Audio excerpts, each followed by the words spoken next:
I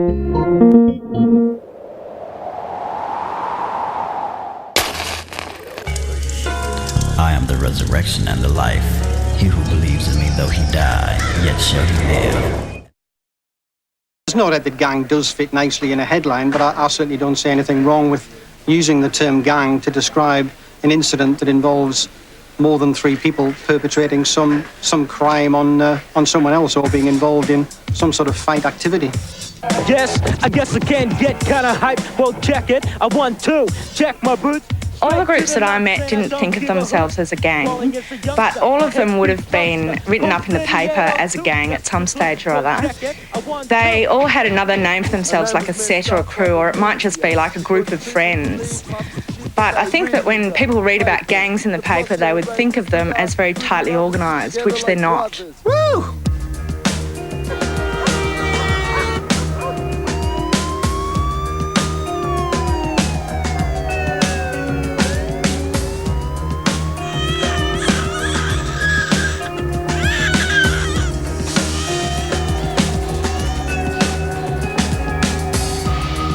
Well, this actual box here was a monument to us. This was like our kingdom, right?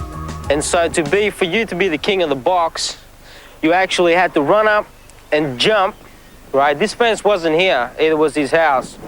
So you had to run and jump, and if you could clear this actual box without touching it, you were the king, and you were allowed to stand on this and sit on it and spit on people, whatever you wanted to do. You understand? So you can be the whole king until somebody actually does it and takes over your crown. Oh, yay!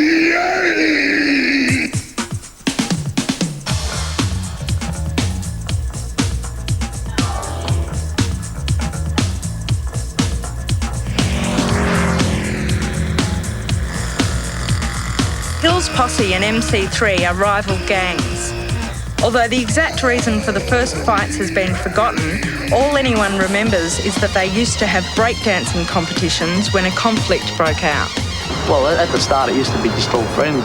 Like I used to go to school with these blokes, you know, we used to talk with them and do a lot of things together, but then after all the breakdancing was gone, I reckon probably a lot from that movie Colours, and they started wearing all these colours and that, and they probably started thinking, oh yeah, let's go fight them because they're red, we're blue, let's go do it, this and that. They got too much to their heads and probably too much to our head. I don't know, there was a certain time where, I don't know, there was a lot of hype and gangs just wanted to fight gangs. Just, I don't know why, because they wanted to take them out and be better, and so they'd hear of it, didn't like it, and wanted to do something about it, you know. It was competition that turned nasty, I think it was. That's all it was. As I was saying, just by us walking down the street and them just stopping, and that's how fights would normally start, just by walking down the street and just meeting up on each other, you know, like you'd meet on trains, fights would start like that. Just that's how fights would mainly start. Like we'll go to a party, everything's fine. Some dude start on somebody else, bang, the fight's on. I mean, you know, fights don't happen one-on-one, let's go outside and, you know, let's do it. You know, it doesn't happen like that. It's a fight, everybody's in it, whether you like it or not. You're young, you do something and it goes into the papers and you're thinking, oh man, you know, it's, go to show your mates, look at this, you know, I was in here and I was in there, and it's just something to brag about, I suppose. There was like about 20 kids, and we all hanged out together. Every day we'll be here, and the weekends play sport.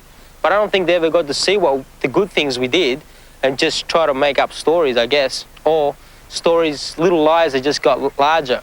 Hey, you know where to smoke, mate. Is that already, is it? All right, rewind it to this. All right, hang on, I'll get it. When you see young people, I think, in the public space, dressed differently, talking differently, it's very easy to have older people look at these and see a threat. Then there are others who organize that and create a moral panic, who say, things among young people are terrible today, we need more discipline, we need more whatever. The moral panic that comes, I think, is much more organized. You see that, I think, organized through the media, through political parties and whatever.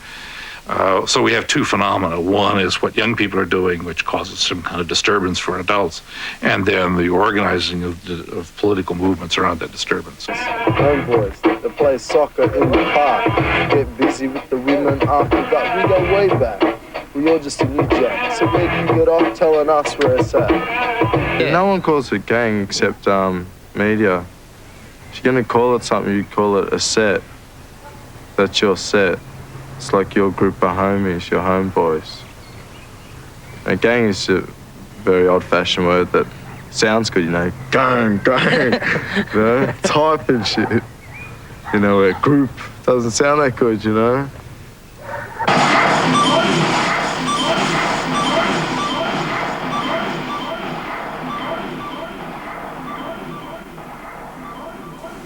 As I started printing the stories, a lot of people were like, I remember a lot of other gangs as well, they would like, from that story, that it makes them hype up more, and they think if this is what they want, well, we'll give it to them. But that's what can occur as well. So they're stuffing up. So they look at it as like fame. Oh yeah, we hit the papers. Let's do it again. You know. Yo, let's do this. I think a lot of the interest in gangs as such in this country was fueled by things that have been occurring in the US. Red or blue cause of blood, it just don't matter. Sucker died for your life when my shotgun scattered. Colors. The gangs of LA will never die. Just multiply colors. For example, the 1988 release of Colours was a very big influence on Australian media willingness to report activities of young people committing crimes in groups. And I think that is potentially more dangerous in the broader sense of the word than the actual presence of gangs themselves. You want to get rid of gangs? It's going to take a lot of work. Joe Zollo has been a youth worker for more than a decade. He believes the problem with importing American gang culture into Australia is that it's violent and encourages people to live up to that image. It's like a war, you know what I'm saying? Their association, I guess, grew out of their love for hip-hop, rap, and consequently, with that came some of the more negative aspects of that culture, which grew out of, a violent subculture that's been oppressed for a long time. And some of these young people have also felt oppressed, so they've adopted some of those aspects as well. Do you want to say to the camera? Serge, Mario and Dolph are the next generation of Hills Posse. They believe that their group is a support for local kids. Like most of the guys are really mixed up, you know. If they didn't have us, they'd have no one, you know. Probably half of them would have already committed suicide or whatever, you know. No one's really... Half of the people out on the streets today, they're not really all together, you know. Serge is Eski's younger brother, and like the older generation, the younger members of the posse are into American rap culture. Well, no, it's just, like I said before, it's the music we grew up with. I mean, everyone's down with it, well, everyone listens to it. This for the posse, shot and where we're living at, the hills, where nobody's riffing at each other, cause we're hanging like brothers, giving one for the hills when we're under the covers. Rap was first adopted by young people in the outer suburbs who could relate to the theme of underprivilege. They also adopted the attitude towards women that shows up in the videos. I like a lot of booty that's big and plenty. Girl, you know you've been had by me, so come and be my private dancer. I got some money if that's the answer. Why do you call them bitches? Because that's what it is. Because most of them are, that's why. Because they've earned their name. We don't mean nothing by it. I mean, it's not nothing personal, you know. Yeah. Unless the shoe fits, you know. If the shoe fits, we'll wear it. Messing with me, you're gonna get served. See, none of my girls, they never complain. So come on, baby, and pop that thing. What you say? Nothing. Mainly sex. Yeah, that's all. Baby, I know you don't love me. I know why you're here, but I ain't saying nothing. These girls come and go. That's the difference, you know. That's it, yeah. Haven't always been around. Hopefully we're gonna be there for each other for a lot longer than we are now, you know, a lot more years. Girls just come and go like a pair of shoes or whatever, you know. I witnessed an accident. I went and picked up a friend. I'm driving back the other way and bang, they got me. They're looking at me like, oh, look at these blokes.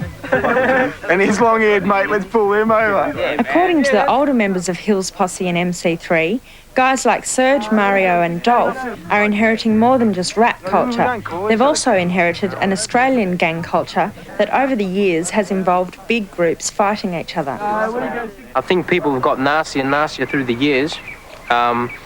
You know, like I said before, it's not the one-on-one fight anymore. Everybody fights dirty.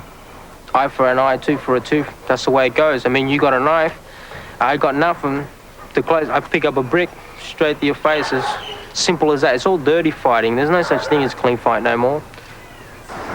Look, it's good to knock someone out, you know. You feel powerful and that. I don't know, maybe a lot of stress that you have in you, you just got to let it all out. And just someone that's there, you know. There is a lot of gangs now that want to beat up the Hills, you know, because we've made a name for ourselves. We've been on TV, newspapers and that for the shit we've done, you know, and they want to get, you know, they want to just come in and get the credit for it as well. So, you know, they just want to come around. So tell me, how does it feel, huh? To be one for the Hills. One for the Hills.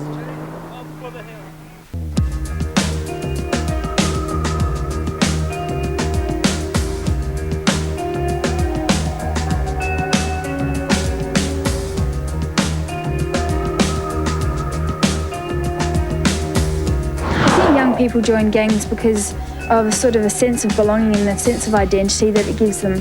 But these days in the 1990s with young gang members, I think they join because of their common experiences, which can be unemployment or their racial background or just being bored.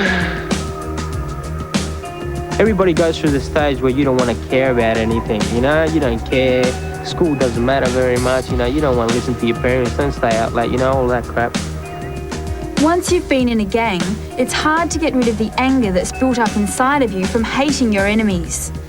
Esky can't believe some of the things he's done since he's been in the Hills posse and admits that he's ashamed of them. Yeah, pulling a gun on somebody. It's an experience that I really don't want to remember. It's something that I really feel ashamed of because joining up with a group was so ruthless and the actual mind is wicked. That's what I'll call it. The mind is wicked.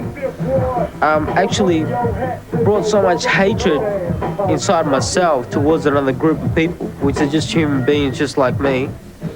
Later on, as I shot and missed, thank God for that I missed. I actually felt so ashamed of myself that I was actually about to kill another human being. It's a moment that I actually felt so ashamed. I didn't know exactly what I was doing. The older members of the Hills posse and MC3 have recently called a truce to their rivalry. Although they've formed strong friendships with the people inside their groups, they've decided it's time to move on and grow up. For us to make a move and for us to sort of grow out of all of this, without making peace, we wouldn't be able to sort of move on in life sort of thing. Like there's always something that's stopping us. So like say if we're trying to move on and we come across somebody that doesn't like us, I mean it's always going to set us back to the same spot. So we can't afford to do that. So the only thing is maybe we look like sellouts sort of style and maybe some of our friends won't like us. But that's the choice you got to make because you can never stay the same. I mean you got to grow up. Well, I mean, you're not going to stay in it for the rest of your life. I mean, that's what we're trying to say to all these young kids that want to join their gangs. I mean, it's only because they're immature and they think that getting in the gang is going to get us into paper and then could lead to what we're doing now, but it's not true, you know, you just got to grow out of it, I suppose.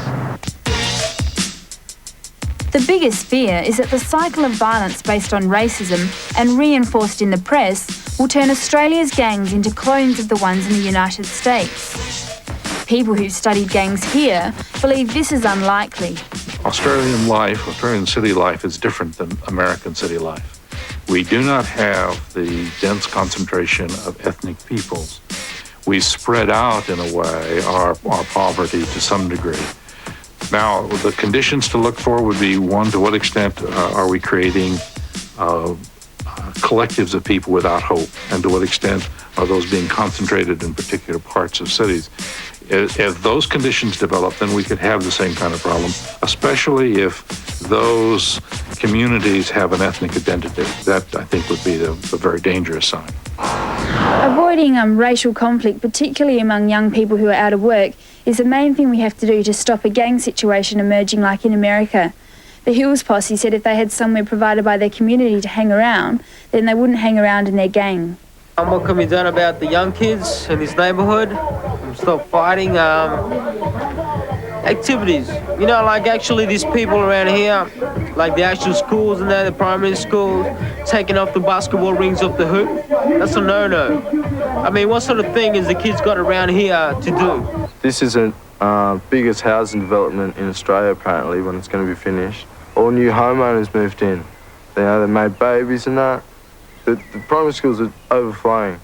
And we figure, you know, by the time these kids get to about 18 and start experimenting, doing dumb shit and doing things of life, you know, there's going to be, if there's something here for them to do instead of that, it will be good for them, you know, to provide something.